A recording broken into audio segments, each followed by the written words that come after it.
ظہر کی نماز کی اذان دینے لگے، اللہ کے نبی کا انتقال ہو چکا ہے۔ جب اشہد ان محمد پر پہنچے تو روتے روتے روتے آواز بند ہو گئی اور جلدی سے اذان پوری کر کے نیچے آئے، کہا آج کے بعد قسم اٹھاتا ہوں اذان نہیں دوں گا، میرا نبی نہیں ہے تو اذان بھی نہیں ہے۔ اور حضرت ابو بکر سے اجازت لے کر جب وہ خلیفہ بن گئے جہاد پہ چلے گئے، 6 مہینے تک آئے نہیں۔ لاکھوں صحابہ جہاد میں گئے، کسی کو میرے نبی خواب میں نہیں آئے، صرف بلال کو آئے۔ بلال یہ کیا بے وفائی، ہم سے ملنا ہی چھوڑ دیا، ہمارے پاس آنا ہی چھوڑ دیا۔ آنکھ کھلی تو ان کو یوں لگا جیسے اللہ کے نبی زندہ بلا رہے ہیں، یا رسول اللہ میں آ گیا، یا رسول اللہ میں آ گیا۔ اور اسی وقت اونٹنی کو بھگایا۔ 21 دن کا سفر 7 دن میں کیا، 7 دن صرف نماز اور پیشاب کے لیے اترتے تھے اور بھگاتے بھگاتے بھگاتے۔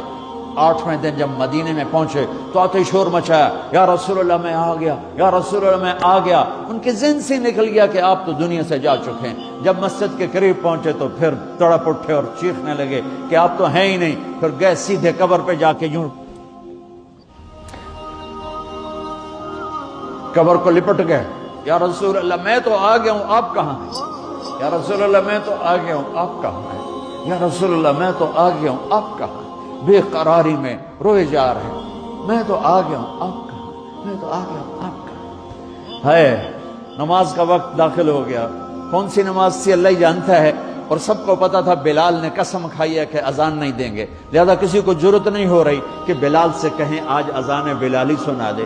تو چند صحابہ کو خیال آیا کہ نبی کے نواسوں کو سفارشی بناتے ہیں، حسنین۔ آپ نے فرمایا میری آنکھوں کی ٹھنڈک حسن اور حسین، میرے جنت کے پھول حسن اور حسین۔ تو صحابہ آئے بچوں کے پاس، حسن حسین، کہ بچوں آج کسی کی نہیں چلے گی، تم بلال سے کہو اذان دے۔ تو یہ دونوں ننھے منھے بھائی، حسن 7 سال کے، حسین 6 سال کے، 10 مہینے کا فرق تھا دونوں بھائیوں۔ چچا ایک درخواست، کہ میرے ماں باپ آپ پہ قربان، آپ درخواست کیوں کہہ رہے ہیں؟ آپ امر کریں، آپ حکم کریں۔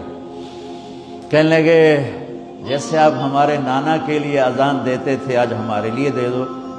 تو ایک دم وہ رونے لگے بلال، کہا ہے میرے بچوں، میں نے قسم اٹھائی تھی کہ میں اللہ کے نبی کے بعد کبھی اذان نہیں دوں گا، لیکن تم پہ تو ہزاروں قسمیں قربان ہیں، میں اپنی قسم توڑتا ہوں اور اذان دیتا ہوں۔ جب وہ چڑھنے لگے اس بی بی کے گھر، قریب ایک انصاری عورت کا گھر تھا جس کی چھت پہ چڑھ کے اذان دیا کرتے تھے، تو سانس رک گئے، سب کے آنکھیں پھٹ گئیں، اور وہ یوں منظر دیکھ رہے کہ آج بلال تو ہے، محمد مصطفیٰ نہیں ہے۔ آج اذان بلالی تو ہوگی لیکن محمد مصطفیٰ کی جھلک نہ ہوگی۔ جب انہوں نے کانوں میں انگلیاں،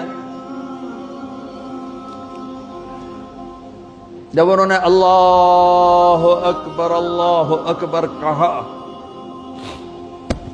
تو مدینے میں گھر گھر ماتم بچھ گیا، عورتیں بھی چیختی ہوئی گھروں سے باہر نکل آئیں، سارے مدینے کی گلیوں میں چیخ و پکار مچ گئی، اور یوں سب کو لگا جیسے محمد مصطفیٰ زندہ ہیں اور ان کا زمانہ ہے، لیکن آپ تو جا چکے تھے۔ یہ بلال کو جو رتبہ میرے رب نے دیا، یہ غلامی مصطفیٰ کی وجہ سے دیا ہے۔